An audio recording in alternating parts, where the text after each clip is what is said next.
జై గురుదత్త. ఈరోజు మన ఇంట్లో వంకాయ కూర చేద్దాం రండి.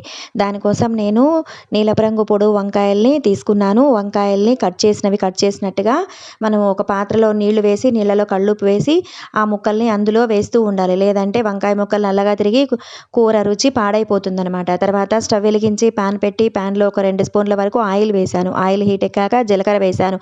ఇవాళ నేను ఆవాలు, ఉద్దిపప్పు, శనగపప్పు ఇదంతా వేయట్లేదు. ఓన్లీ నూనె, జీలకర్ర మాత్రమే వేస్తున్నాను. ఇది ఒక రకమైనటువంటి రుచి అనమాట. చాలా కమ్మగా ఉంటుంది. తర్వాత కట్ చేసి పెట్టుకున్నటువంటి వంకాయ ముక్కలన్నిటిని ఆ పాన్లో సర్దాలి. తర్వాత ఒక రెమ్మ కరివేపాకు కూడా వేశాను. ఒక చిటికెడు పసుపు, కూరకు తగినంత ఉప్పు కూడా వేసి ఉప్పు, పసుపు వంకాయ ముక్కలన్నిటికీ పట్టే విధంగా 4 వైపులా కలిపి లిడ్ పెట్టేయాలి.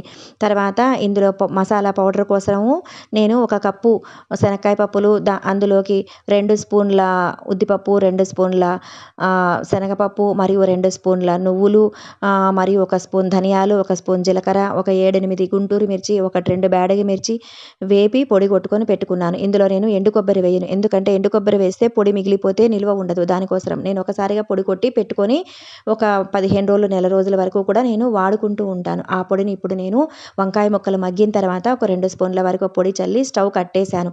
తర్వాత ఈ కూరని మనము పక్కకు తీసి పెట్టుకొని కాసింత కొత్తిమీర చల్లుకుంటే కూర ఎంతో కమ్మగా, రుచిగా చాలా బాగుంటుంది. పప్పుచారు లాంటివి చేసుకున్నప్పుడు ఈ కూర చాలా అంటే చాలా రుచిగా ఉంటుంది.